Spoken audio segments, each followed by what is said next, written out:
नमस्कार, आपके साथ मैं हूं Sabina Tamang Deshmukh. Number 1 news channel का नंबर 1 शो कच्चा चिट्ठा। कच्चा चिट्ठा में आज बात पुतिन की, क्योंकि ऐसी रिपोर्ट छापी जा रही है जिसमें दावा किया जा रहा है कि पुतिन के पास युद्ध जीतने के लिए बहुत कम टाइम बचा है। पुतिन इतने परेशान हैं कि इस वक्त युद्ध जीतने के लिए न्यूक्लियर बम की बौछार भी कर सकते हैं। आज आपको पुतिन की परमाणु परी भी दिखाएंगे, लेकिन सबसे पहले यह स्पेशल रिपोर्ट जरूर देखिए। आपको पता चलेगा कि ज़ेलेंस्की किस टाइम बम के साथ तैयार हो चुके हैं।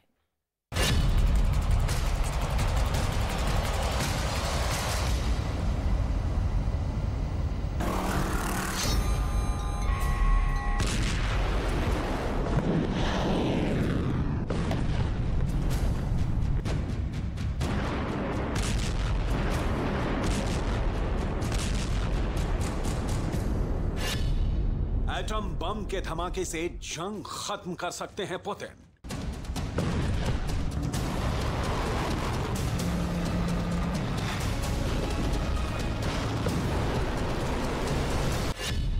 पुतिन के पास युद्ध का टाइम नहीं बचा है।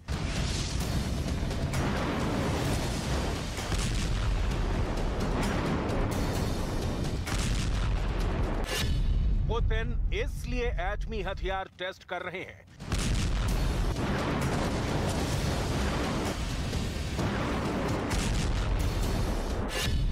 अब सिर्फ परमाणु बम पुतिन को बचा पाएगा।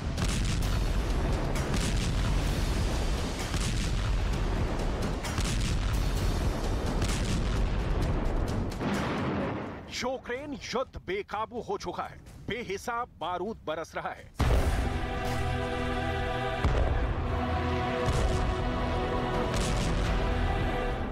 कलेजा कपाने वाली तबाही मच रही है।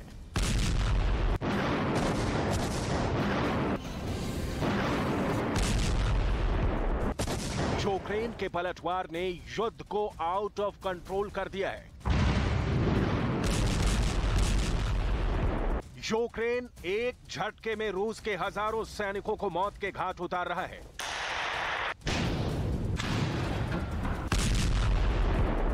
रूस के हथियारों के चीथड़े उड़ रहे हैं।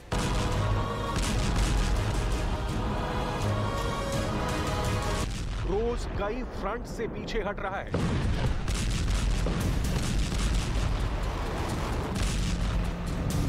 वॉर जोन में मिल रहे रूस को झटके दुनिया को बड़ी अनहोनी की तरफ ले जा रहे हैं,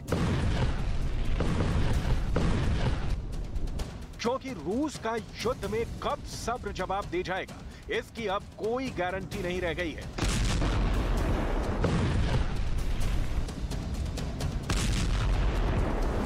प्रेसिडेंट पुतिन पैनिक बटन दबाने को मजबूर हो चुके हैं, क्योंकि पश्चिमी देशों ने अब यूक्रेन को अजेय बनाने वाले हथियारों की सप्लाई शुरू कर दी है। यूक्रेन के राष्ट्रपति ज़ेलेंस्की की इमोशनल डिप्लोमेसी पुतिन पर बहुत भारी पड़ रही है। नई जानकारी के मुताबिक फ्रांस यूक्रेन को एयर शील्ड का तोहफा दे सकता है। ज़ेलेंस्की ने इमैनुअल मैक्रो से इस बाबत बात कर ली है। फ्रांस की तरफ से यूक्रेन को भीषण सर्दी में युद्ध जारी रखने में भी मदद मिलेगी।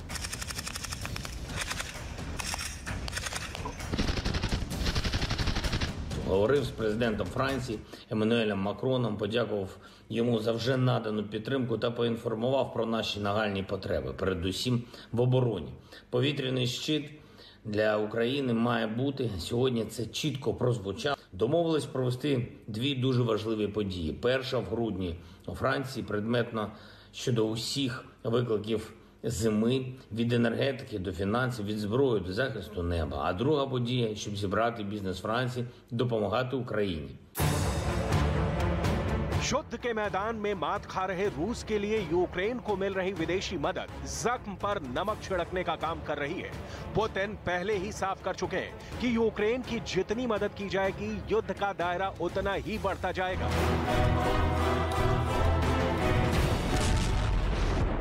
यूक्रेन के साथ पुतिन उन मुल्कों को भी सबक सिखाएंगे जो यूक्रेन को हथियारों की सप्लाई कर रहे हैं। अमेरिका के बाद यूक्रेन को सबसे ज्यादा यूरोपीय देशों से मिल रही है। ऐसे में पुतिन के आजमी टारगेट ये मुल्क भी माने जा रहे हैं। हालांकि पुतिन एक साथ कई फ्रंट पर लड़ाई छेड़ने का जोखिम नहीं उठाएंगे, मगर उनके हाथ परमाणु ट्रिगर पर रखे हुए बताए जा रहे हैं। इसके पीछे पश्चिमी मीडिया में जो तर्क दिए जा रहे हैं उन्हें कतई नजरअंदाज नहीं किया जा सकता। क्रेमलिन के टॉप सीक्रेट डॉक्यूमेंट के आधार पर न्यूक्लियर अटैक की लेटेस्ट टाइमलाइन बताई जा रही है। क्रेमलिन के जासूसी दस्तावेज लीक, क्रेमलिन डायरी में पुतिन का प्लान, क्रेमलिन सीक्रेट में एटम बम का कोड। पुतिन को बहुत गंभीर बीमारी है। पुतिन की बीमारी यूक्रेन पर भारी है। दस्तावेज है, तस्वीरें हैं, पुतिन के कई वीडियो हैं, पुतिन की चाल ढाल और युद्ध शुरू होने से अब तक पुतिन के बीते हर दिन का हाल, पुतिन की सेहत से जुड़े हर पहलू पर बारीकी से नजर रखने के बाद यह नतीजा निकाला गया है कि पुतिन के पास बहुत कम वक्त बचा है। पुतिन बहुत जल्द इस युद्ध का द एंड करने के मूड में आ चुके हैं, क्योंकि अगर उन्होंने ज्यादा देर की तो मुमकिन है कि पुतिन रहें या ना रहें, ये युद्ध जारी रहेगा।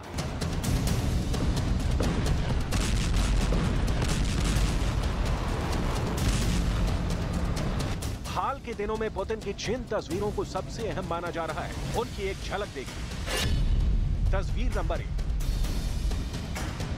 पुतिन ने तस्वीर में एक सैनिक का कंधा पकड़ रखा है, जिसमें उनका एक हाथ नजर आ रहा है। इस हाथ पर एक निशान साफ दिख रहा है। इस निशान में पुतिन की बीमारी के रहस्यों से पर्दा उठाया है। पश्चिमी मीडिया में दावा किया गया है कि पुतिन को पार्किंसंस और कैंसर है। तस्वीर नंबर 2।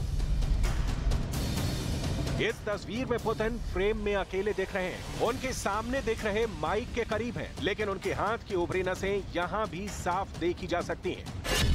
तस्वीर नंबर 3। रूस के रक्षा मंत्री से मुलाकात की इस तस्वीर की भी खूब चर्चा हुई थी, जिसमें पुतिन सर्गेई शोइगु से मुलाकात के दौरान टेबल को पकड़कर बैठे थे। तब मुलाकात के दौरान पुतिन के हाथ कांपने के दावे तक किए गए थे। तस्वीर नंबर 4। पुतिन की तेहरान यात्रा के दौरान इन तस्वीरों को उनकी खराब सेहत का सबूत बताया गया था, जिसमें प्लेन से उतरते हुए पुतिन लड़खड़ा गए थे।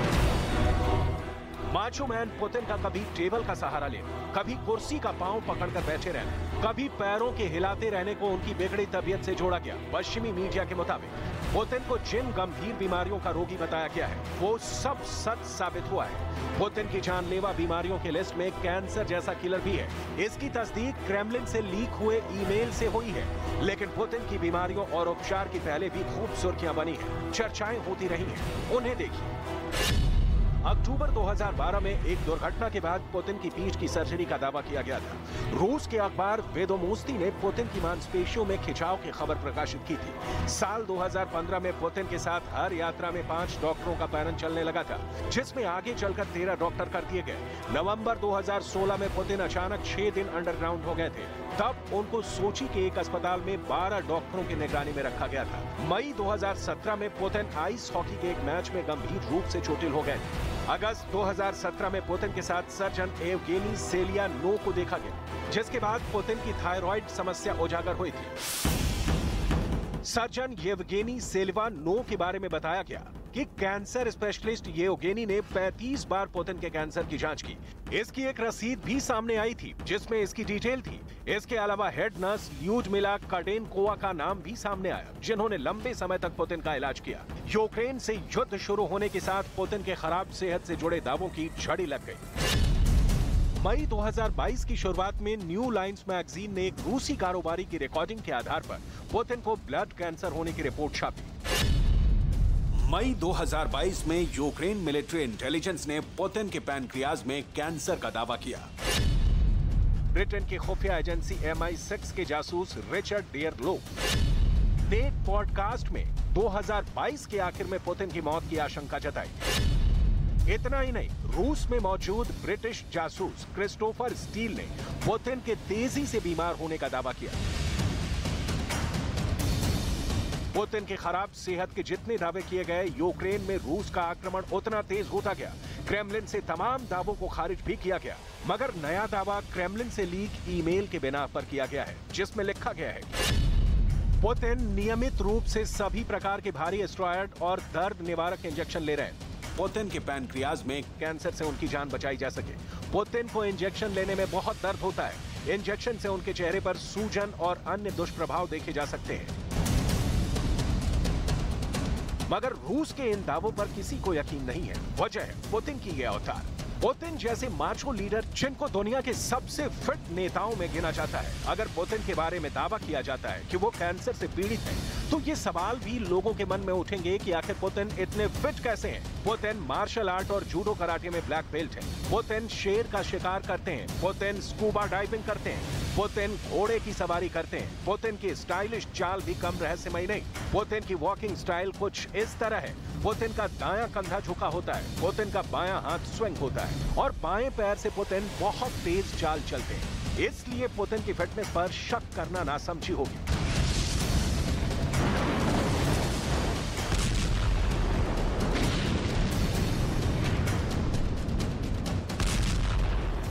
जहां तक सवाल पुतिन के एटमी अटैक का है, तो इसकी भविष्यवाणी कोई नहीं कर सकता कि वो कब क्या करेंगे। बस इतना साफ है कि युद्ध में हार करीब देख पुतिन एटम बम का ट्रिगर दबाने से पीछे नहीं हटेंगे।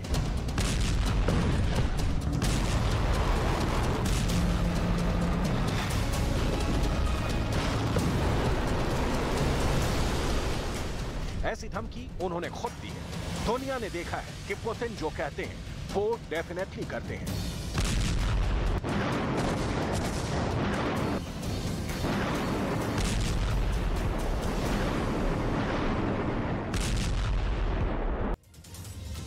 देखिए, समझना होगा कि पुतिन वो हथकंडा आजमा रहे हैं जिसकी बदौलत वो ये जंग जीत सके। खबर है कि ज़ेलेंस्की को सरेंडर करवाने के लिए व्लादिमीर पुतिन ने एक नहीं बल्कि 16 ऐसी विष कन्याएं तैयार की हैं जिनकी टोली 80 साल पहले हिटलर की फौज के छक्के छुड़ा चुकी है। आखिर कौन है ये विष कन्याएं?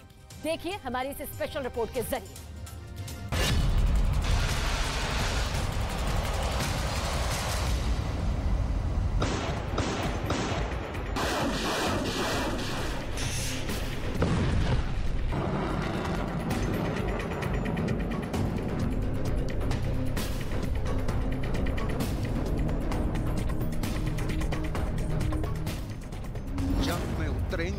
कातिल हसीनाएं।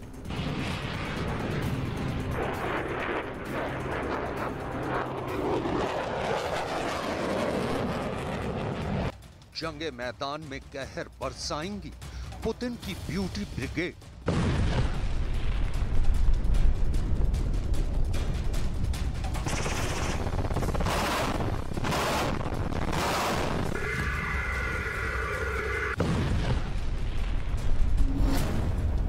यूक्रेन को तबाह करेंगी रूस की परमाणु परियां।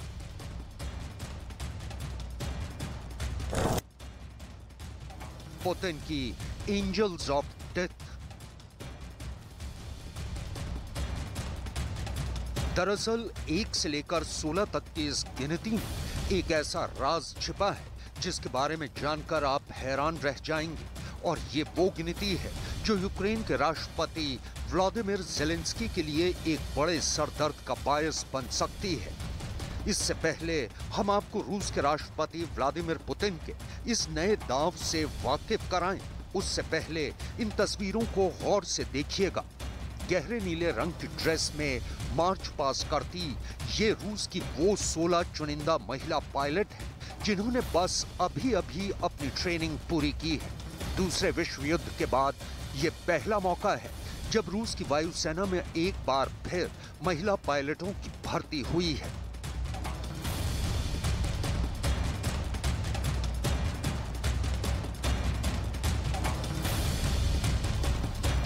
इन महिला पायलट्स का चयन साल 2017 में 400 पुरुष पायलटों के बैच में हुआ था और करीब 5 साल की कड़ी मेहनत के बाद आज ये रूस के हर उस फाइटर जेट को उड़ाने की महारत रखती हैं जो रूस की वायुसेना के जखीरे में शामिल है।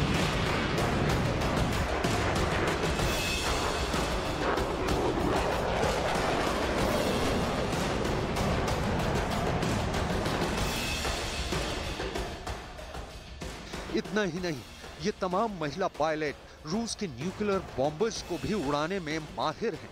यानी ये रूस के राष्ट्रपति व्लादिमीर पुतिन की वो 16 परमाणु परियां हैं जो जल्द ही यूक्रेन जंग में यूक्रेन की फौज को मौत बांटती नजर आएंगी। शायद इसीलिए इन्हें एंजल्स ऑफ डेथ का नाम दिया गया है।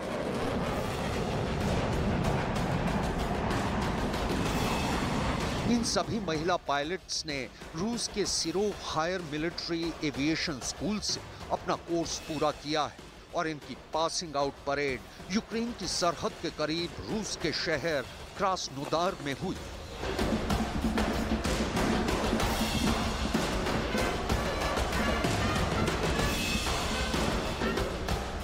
कर्नल ओलेग पचेला के मुताबिक इन महिला पायलट्स के साथ कोई भी रियायत नहीं बरती गई और उन्हें भी हर उस टास्क और ट्रेनिंग से गुजरना पड़ा जिससे कि उनके पुरुष कैडेट साथी गुजरे। ब्रिटिश अखबार डेली स्टार में छपी एक रिपोर्ट के मुताबिक अब जल्द ही इन महिला पायलट्स को यूक्रेन जंग में झोंक दिया जाएगा और जल्द ही ये अपने निकनेम यानी एंजल्स ऑफ डेथ की तरह यूक्रेन जंग में यूक्रेन की सेना पर कहर और बारूद बरसाती नजर आ सकती हैं। इसके पीछे सबसे बड़ी वजह ये है कि यूक्रेन के जंग मैदान में रूस सैनिकों की कमी से जूझ रहा है और दूसरी वजह यह है कि जब इन महिला पायलट्स को रूस की सेना के उनके पुरुष साथी देखेंगे तो उनका मनोबल भी बढ़ेगा।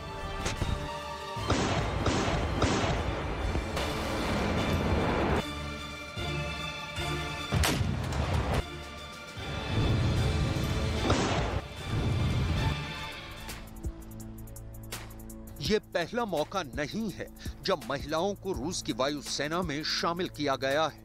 दरअसल दूसरे विश्व युद्ध के दौरान पहली बार सोवियत रूस वायुसेना में महिला पायलट्स को शामिल किया गया था। उस दौर में सोवियत रूस के तत्कालीन राष्ट्रपति जोसेफ स्टालिन ने इसकी मंजूरी दी थी और दूसरा विश्व युद्ध खत्म होने तक सोवियत रूस की वायुसेना में 23 ऐसी महिला पायलट शामिल थी जो नेशनल हीरो बन चुकी थी। जर्मनी की नाजी आर्मी ने सोवियत रूस की इन महिला पायलट्स को नाइट विचेस का नाम दिया था।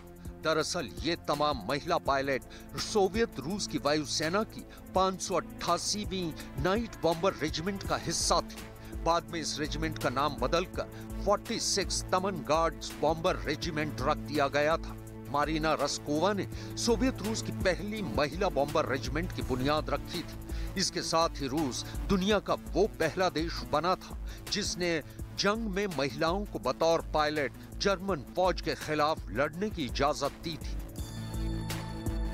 दूसरे विश्व युद्ध में नाइट विचेस रेजिमेंट के नाम बहादुरी और शहादत के कई शानदार कारनामे दर्ज हैं। नाइट विचेस रेजिमेंट में 261 महिलाएं शामिल थी। नाइट विचेस रेजिमेंट को जर्मन सेना पर बमबारी का जिम्मा दिया गया था। इस रेजिमेंट की महिलाएं प्लाईवुड और कैनवास से बने पॉलीकॉर्पोव U-2 प्लेन उड़ाती थी। दूसरे विश्व युद्ध के दौरान इस रेजिमेंट की महिला पायलटों ने 23,000 सॉर्टीज भरी। इस रेजिमेंट की महिला पायलटों ने 3,000 टन के बम जर्मन सेना पर गिराए। इस रेजिमेंट की कई महिला पायलटों ने 800 से ज्यादा मिशन को अंजाम दिया। दूसरे विश्व युद्ध के दौरान इस रेजिमेंट की 32 महिला पायलट शहीद भी हुईं। इस रेजिमेंट की 23 महिला पायलटों को हीरो ऑफ द सोवियत रूस के खिताब से भी नवाजा गया था। एक आंकड़े के मुताबिक रूस की सेना में इस वक्त 41,000 महिला कर्मी हैं, जो कि रूस की सेना का महज 4.26% है। रूस में पुतिन राज की शुरुआत के वक्त करीब 1 लाख महिला कर्मी थी, लेकिन महज एक दशक यानी साल 2000 तक इनकी तादाद घटकर 90,000 पहुंच गई थी। 2011 में रूस की सेना में सिर्फ 45,000 महिलाएं ही काम कर रही थी और 2010 से 2020 के बीच ये आंकड़ा 35 से 45,000 के बीच झूलता रहा। लेकिन अब एक बार फिर रूस की सेना में महिलाओं को काम करने के लिए प्रोत्साहित किया जा रहा है। सिर्फ भर्ती ही नहीं बल्कि यूक्रेन जंग में भी रूस की सेना में कई महिलाएं वॉर जोन में यूक्रेन की फौज के खिलाफ जंग लड़ रही हैं।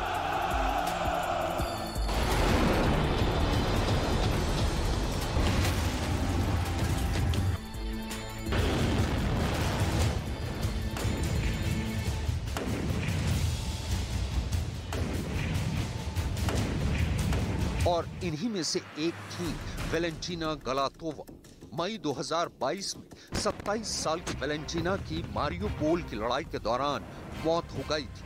न्यूयॉर्क पोस्ट में छपी एक खबर के मुताबिक वेलेंटीना के पति भी रूस की सेना के लिए डोनेत्स्क में साल 2019 में लड़ते हुए मारे गए थे। खबर के मुताबिक वेलेंटीना यूक्रेन जंग के दौरान मारे जाने वाली पहली रूसी महिला सिपाही थी। वेलेंटीना की मौत को रूस ने कई दिनों तक दुनिया से छिपा कर रखा था।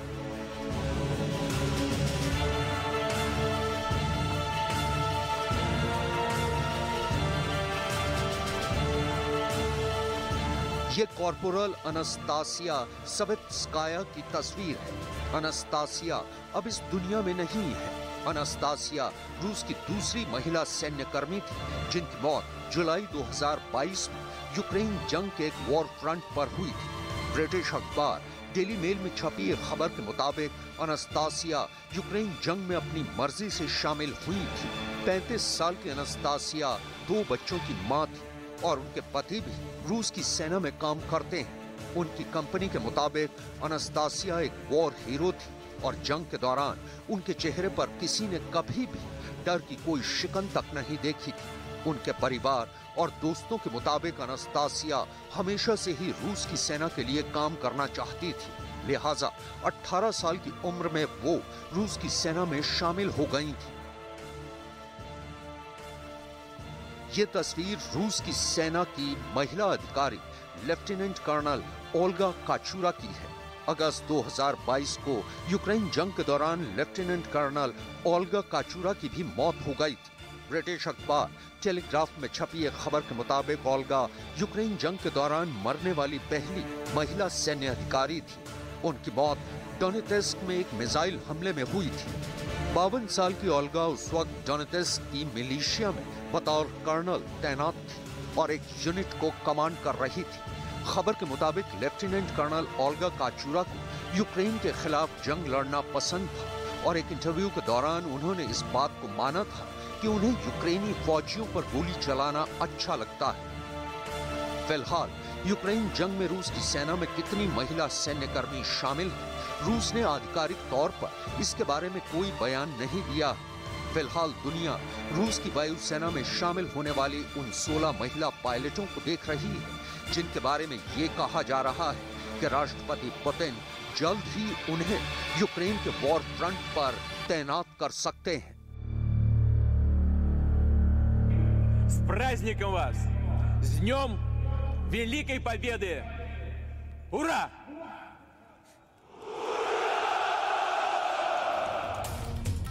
परमाणु बम का खतरा भी है। पुतिन की परमाणु परियों की नई फोर्स भी तैयार है, लेकिन एक युद्ध की जमीन अगले 48 घंटे में एक बड़े मिसाइल हमले से तैयार हो सकती है। 48 घंटे में यूक्रेन से भी बड़ा युद्ध शुरू हो सकता है और यहां भी अमेरिका और रूस आमने सामने होंगे। इसकी पूरी आशंका साफ साफ नजर आती है।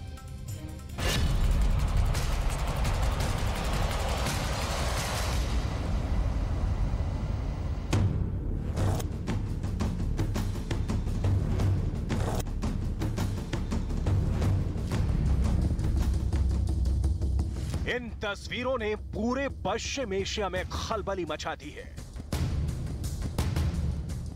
ये ईरान के शहर शिराज में शाह चिराग मस्जिद का गुंबद है और उस पर लगाए जा रहे इस लाल झंडे के बहुत बड़े मायने हैं। क्या ईरान युद्ध करने जा रहा है? क्या ईरान के टारगेट पर सऊदी अरब है? क्या ईरान एक बार फिर अमेरिका के मिलिट्री अड्डों पर मिसाइल बरसाएगा या फिर ईरान इजरायल को जड़ से मिटाने वाली अपनी प्रतिज्ञा पूरी करना चाहता है? ये सवाल इसलिए क्योंकि ठीक शिराज की तरह 2020 में ईरान के कूम शहर में जामकरन मस्जिद के गुंबद पर फहराया गया था लाल झंडा। तब ईरान ने अमेरिका से बदला लिया था और एक साथ कई मिसाइल अमेरिका के मिलिट्री अड्डे पर लॉन्च की थी। इसलिए समझना बहुत जरूरी है कि जिस तरह पहले जनवरी 2020 में कूम शहर के जामकरन मस्जिद पर लाल रंग का झंडा फहराया गया, अब नवंबर 2022 में शिराज में शाह चिराग मस्जिद पर लाल रंग का झंडा क्यों लगाया गया है? ईरान के इस खास मस्जिद पर लाल झंडा लगाए जाने का क्या मतलब है? अब क्या होगा? ईरान में ये लाल झंडा किस बात का प्रतीक है? 2020 में जब ऐसा झंडा लगाया गया था, तब ईरान ने अपने जनरल सुलेमानी की हत्या का बदला अमेरिका से लिया था। तब क्या हुआ था, उसे बताने से पहले कुछ बड़े सवाल। इस बार ईरान क्या पैगाम देना चाहता है? ईरान क्या अपने दुश्मनों को युद्ध की चेतावनी दे रहा है? ईरान के दुश्मन कौन कौन हैं? इन तीनों सवालों के जवाब जानने के लिए ईरान के रिवॉल्यूशनरी गार्ड के कमांडर जनरल हुसैन सलामी की बात को बहुत गौर से सुनिएगा।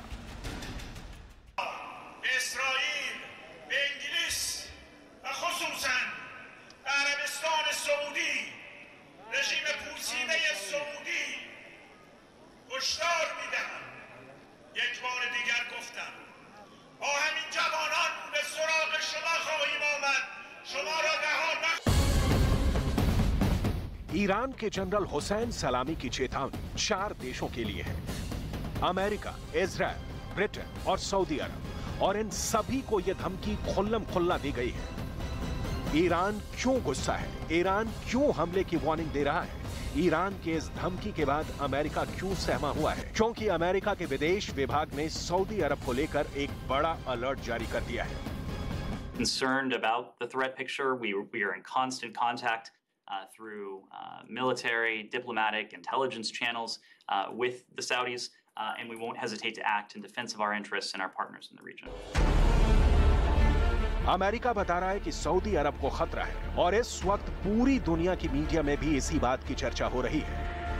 रॉयटर्स न्यूज एजेंसी बता रही है कि अमेरिका को सऊदी अरब की फिक्र सता रही है। वॉल स्ट्रीट जर्नल बता रहा है कि अमेरिका बहुत ज्यादा अलर्ट पर है। इजराइल का मीडिया छाप रहा है कि ईरान अमेरिका और इजराइल के खिलाफ all out drone war launch करने जा रहा है।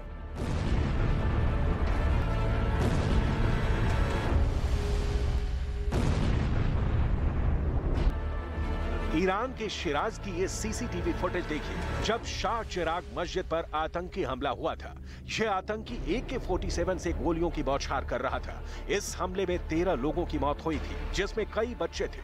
अब ईरान इसी हमले का बदला लेना चाहता है और ईरान के जनरल ने साफ कर दिया है कि उनके टारगेट पर कौन है।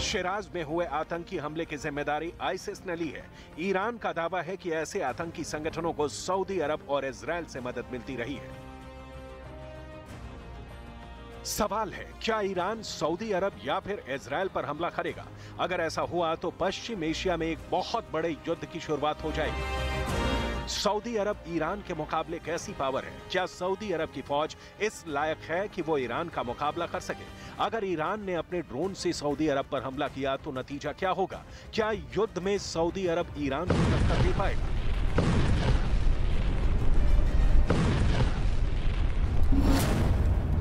ईरान की 5.25 लाख की फौज के सामने सऊदी अरब के पास 4,80,000 की सेना है। ईरान के पास 500 फाइटर जेट है, जबकि सऊदी अरब के पास 880 फाइटर जेट है।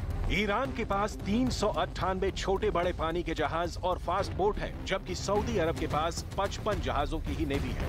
ईरान के पास 3,700 टैंक है, सऊदी अरब के पास 1,000 ही टैंक है, लेकिन दोनों के बीच समंदर भी है, जिसे दुनिया पर्शियन गल्फ या स्ट्रेट ऑफ हार्मूज के नाम से जानती है। ये वो गलियारा है जहां अक्सर ईरान अमेरिका के बड़े बड़े जंगी जहाजों को भी डराने की कोशिश करता रहा है।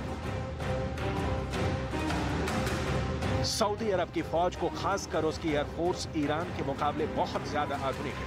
ईरान इस वक्त भी 45 वर्ष पुराने फाइटर जेट इस्तेमाल कर रहा है, जबकि सऊदी अरब के पास लेटेस्ट जनरेशन के फाइटर जेट है, जो उसे लगातार अमेरिका से मिलते रहे। बावजूद इसके सऊदी अरब को लेकर अमेरिका का हौसला भी डगमगाया हुआ है। ईरान अपने इलाके में एक बड़ी पावर बन चुका है। सबसे बड़ी बात है कि इस वक्त ईरान यूक्रेन युद्ध में रूस की बड़ी मदद कर रहा है और दुनिया की इक्वेशन बताती है कि पश्चिम एशिया में अगर युद्ध हुआ तो ईरान की मदद रूस करेगा, इसमें कोई शक नहीं होना चाहिए। वहीं सऊदी अरब की मदद अमेरिका करेगा, इसमें भी कोई संदेह नहीं। तो एक तरह से यूक्रेन के बाद पश्चिम एशिया अमेरिका और रूस की सबसे बड़ी टक्कर का एक और मैदान बन जाएगा।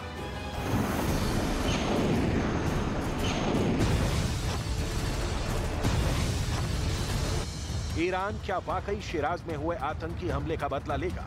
इसे समझने के लिए आपको 2020 वाले बदले को भी देखना होगा।